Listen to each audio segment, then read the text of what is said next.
লালমোহন বাবু উঠ, ওই দেখুন উঠ।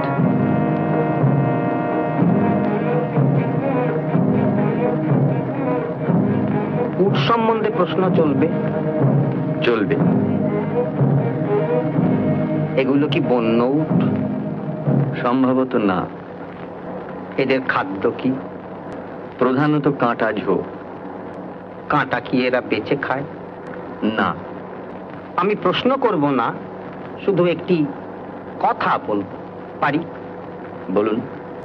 আপনাদের যদি বিপদের আশঙ্কা থাকে তবে আশা করব যে আত্মরক্ষার উপযুক্ত অস্ত্র আপনাদের আছে, কারণ আমারটি গত হয়েছে। সে কি? কে নিল? ডেকয়েটস।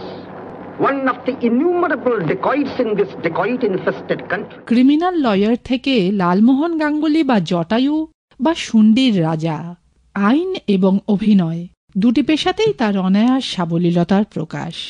সন্তোষ দত্ত।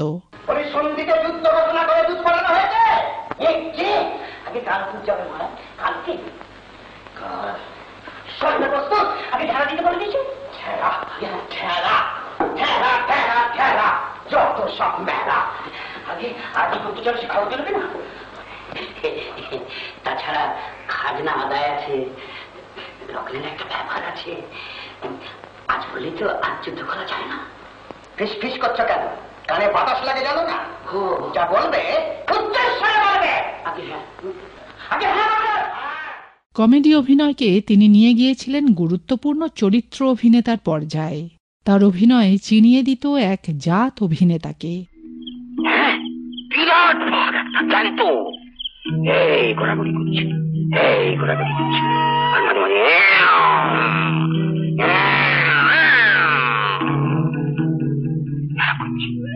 আমার তখন অবস্থা বুঝে দেখেছো? আমার তখন মাথা বান বান বান বান বান বান বান বান বান করে ঘুরতে বাবা। এরকম হঠাৎ দেখি ভাগটা কি মনে হলো, ভাগটা এই উপর দিকে তাকাচ্ছে, ওর দিকে একবার স্ত্রী যাওয়ার সঙ্গে চোপাচুকি। হ্যাঁ, যেমন চোপাচুকি হল হয় না, আমার এই চোখটা আস্তে আস্তে বুঝে এলো। হাত অসার, পা অসার, সারা শরীর অসার। আমি ডুলতে আরম্ভ করি, ডুলতে ডুলতে ডুলতে পর একেবারে বাঘের পিঠে। তারপরে কথা আমি শুনেছি যে আমি তো বাঘের পিঠে পড়ার সঙ্গে সঙ্গেই মূর্ছা, আর বাঘটা এমন বোকা না যে তার পিঠে খুব কিছু একটা পড়ার সঙ্গে সঙ্গেই ব্যাস বাঘটাও মূর্ছা। সত্যজিৎ রায়ের ছবিতে তার প্রথম প্রকাশ পরশ পাথরে, একটি ছোট রোল, কিন্তু তারপর সোনার কেল্লায় জটায়ুর সঙ্গে তিনি এতটাই একাত্ম হয়ে যান যে ফেলুদা গল্পে জটায়ুর ছবিতে তারই আদল মিলতে শুরু করে। এটা হয়তো আপনাদের কোনো কাজে লাগবে, মন্দার বসের জিনিস।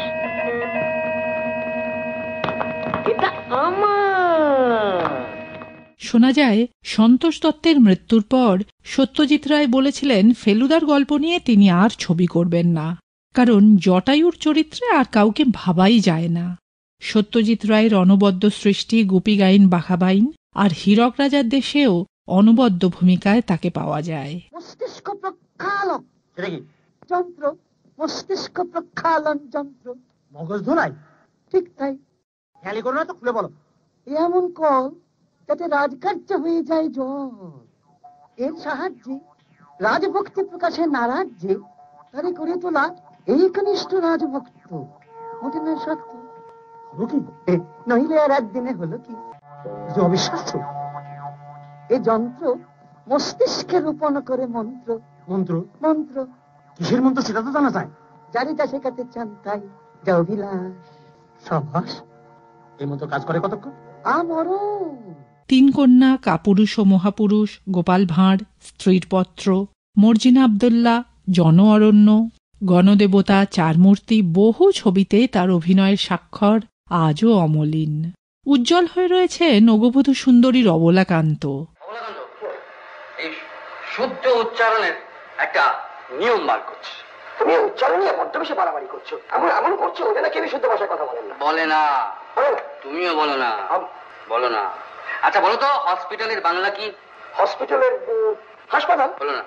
ওই চন্দ্রবিন্দুটি কোথেকে পেলে? ও শব্দটা হাসপাতাল, হাসপাতাল না। শুধু তুমি নয় অবলাকান্ত, অনেকেরই বলার সময় খেয়াল থাকে না। কথার অ্যাকসেন্ট 10% জীবনেও কারেক্ট হয় না। শুধরে না, উচ্চারণ এই বয়সে ইম্পসিবল। তাই বলে বলবে ভুল? শিখতে তোমায় হবে, হবে ছাড়বো না। নাট্যমঞ্চ আর টিভির পর্দাতেও দেখা গেছে তাকে। 1925-এর 2রা ডিসেম্বর সন্তোষ দত্তের জন্ম।